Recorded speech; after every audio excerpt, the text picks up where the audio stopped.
bonjour, Josée Giguère pour La Parle, alors coordonnatrice au bénévolat.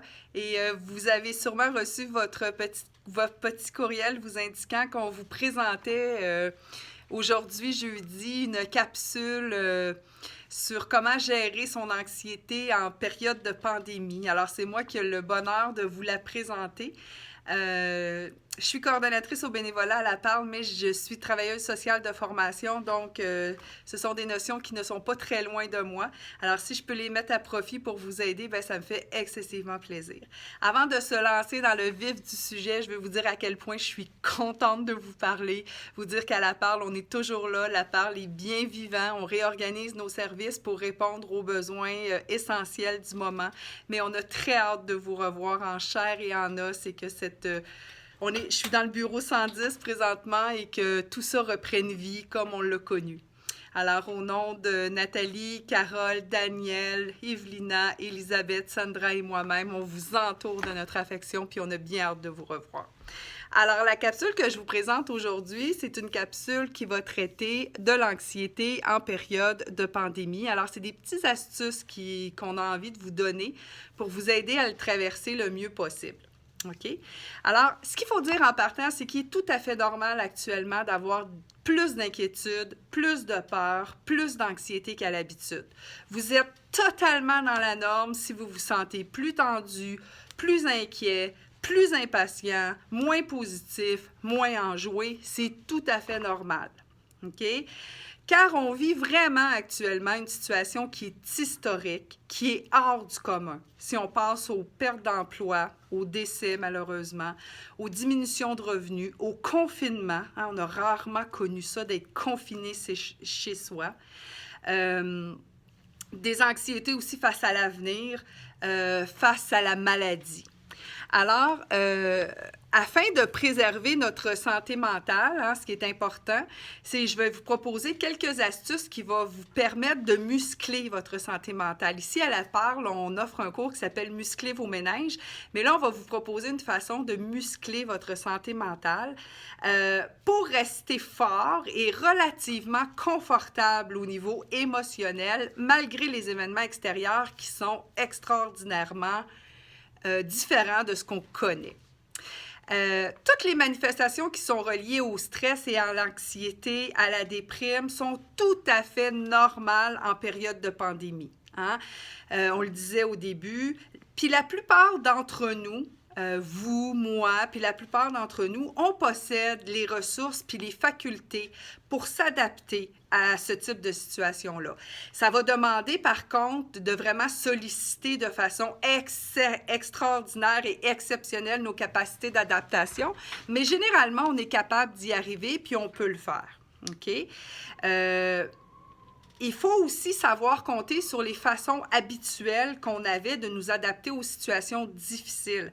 Alors, dans notre vie, on a probablement traversé d'autres épreuves, puis on a développé des mécanismes d'adaptation, fait que c'est important aussi de les retrouver à l'intérieur de nous. La première chose qu'on peut faire pour s'aider, c'est de s'accepter. Qu'est-ce que ça veut dire, s'accepter? Ça veut dire, c'est de reconnaître nos forces, nos capacités, mais aussi nos limites et être capable d'exprimer nos besoins. Il n'y a pas de honte présentement à demander de l'aide, de l'écoute, du soutien, à pleurer si on en a besoin, à demander de l'aide alimentaire. Hein? On a des forces, on a des capacités, mais c'est possible qu'actuellement, vous ayez l'impression que vous les avez un peu perdues ou qu'elles sont moins aiguisées et présentes qu'elles ont déjà été. Alors, il ne faut pas vous sentir mal de demander de l'aide. Au contraire, c'est vraiment important de le faire pour vous permettre de retrouver ou de conserver une bonne santé mentale. Là, vous m'avez vu, je me suis absentée un petit peu parce que j'ai perdu mes feuilles, mais je les ai retrouvées. Il est temps aussi de mettre en valeur vos belles capacités que vous avez toujours, mais que vous avez peut-être l'impression d'avoir un peu perdues avec la pandémie. Donc, ce que vous pouvez faire aussi, même si vous vous sentez un petit peu plus dépassé, désorganisé, notre vie est complètement chamboulée actuellement, tout devient un peu compliqué, même d'aller à l'épicerie, à la pharmacie, tout se complexifie. Donc, on peut avoir l'impression qu'on perd un peu pied, puis qu'on n'a plus vraiment de contrôle puis d'emprise dans notre vie. Donc, pourquoi pas ne pas reprendre la liste de vos forces, de vos capacités, puis de l'afficher sur votre frigo, dans votre salle de bain. C'est un bel exercice qui vous permet, dans des périodes un petit peu plus fragiles ou dans des périodes où vous allez vous sentir un petit peu plus vulnérable, d'aller les relire et dire, oui, je les ai, ces forces-là, elles sont en moi, puis je peux m'y référer malgré le contexte et la situation qui est difficile. Il y a aussi l'autre moyen, l'autre astuce, c'est de s'informer. Mais c'est important de comprendre qu'un manque d'information, qu'il y a trop d'informations ou que de l'information contradictoire peut servir à augmenter votre anxiété et non à l'apaiser. Donc, c'est important d'aller vous informer à des sources sûres et des sources fiables et d'éviter autant que faire se peut ce qu'on appelle les fake news, alors ou l'espèce d'information sensationnaliste qui va vous amener à partir sur des impressions ou des nouvelles qui ne sont pas nécessairement vraies puis qui vont vous causer de l'anxiété ou de l'inquiétude inutilement. Donc, c'est sûr que le site officiel du gouvernement du Québec ou Radio-Canada, ce sont généralement des sites assez fiables sur lesquels on peut aller chercher notre information. C'est important aussi de faire attention à limiter le temps passé devant les sources d'information ou à chercher de l'information sur la COVID-19. Parce que quand on est surexposé à de l'information, ça peut générer de l'anxiété à l'intérieur de nous. Et il a été prouvé que de regarder les bulletins de nouvelles avant de dormir ou en se levant le matin, c'était des moments qui étaient un petit peu plus vulnérables dans la journée. Donc, si je me couche avec les dernières nouvelles déprimantes ou un petit peu plus difficiles, je risque de penser à ça avant de m'endormir, de l'avoir de la difficulté à trouver le sommeil. Et si je démarre ma journée avec de l'information aussi un peu plus négative, je risque d'avoir de la difficulté à trouver ma motivation pour traverser ma journée. L'autre astuce, c'est de prendre soin de soi, c'est-à-dire de demeurer attentif à nos sentiments, à nos réactions, à nos émotions, se donner la permission de les exprimer à quelqu'un ou de les écrire sur une feuille si j'ai personne avec qui les partager.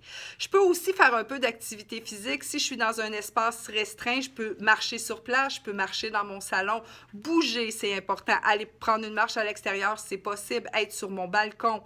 La respiration, si je deviens un petit peu plus anxieuse, il y a un exercice de respiration qui s'appelle le 4-4-8. Alors, j'inspire 4 secondes, je conserve mon inspiration 4 secondes et j'expire pendant 8 secondes. C'est un excellent moyen s'il est répété 3 fois pour calmer les angoisses. Hein? Ce que je peux faire aussi, c'est tenter d'avoir un horaire qui est régulier. C'est sûr qu'en période de pandémie, l'oisiveté, ça peut être tentant de ne rien faire ou de dire « Ah, c'est pas grave, je le referai la prochaine fois ». Mais essayez de garder un horaire régulier, ça va vous aider à maintenir un niveau de santé mentale qui va vraiment être plus optimal que de vous laisser aller à tout ce qui vous tente et tout ce qui ne vous tente pas. Limitez aussi les facteurs qui causent votre stress. Et les facteurs qui causent votre stress, ça peut être aussi des personnes. Alors, si vous êtes entouré de personnes qui ont tendance à être un petit peu plus négatives ou catastrophiques, c'est peut-être une bonne idée de prendre un peu de distance par rapport à elles. Rappelez-vous aussi des stratégies gagnantes que vous avez utilisées par le passé pour passer à travers des difficultés ou des épreuves importantes, puis essayez d'aller les retrouver à l'intérieur de vous. Hein? Misez sur vos forces personnelles, c'est très important. Mais il peut arriver un moment donné où vous sentez que vous avez besoin d'aller chercher de l'aide et c'est important d'écouter ces signes-là. De façon générale, la plupart d'entre nous, on va pouvoir, malgré les difficultés, surmonter le stress, l'anxiété qui vient avec la pandémie parce qu'on a les capacités d'adaptation, les mécanismes pour le faire.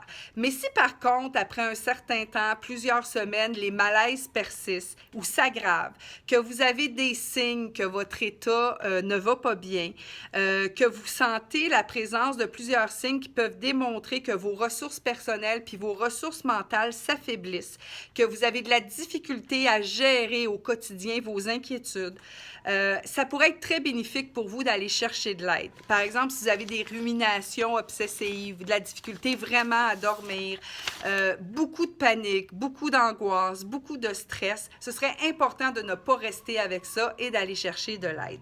Alors, vous pouvez nous appeler ici à La Perle, évidemment, puis on va se faire un plaisir de vous aider, de vous orienter vers la bonne ressource, de vous écouter. Il y a effectivement le 811 que vous pouvez contacter aussi dans ces situations-là. Il y a les lignes d'écoute qui sont là 24 heures sur 24, 7 jours par semaine.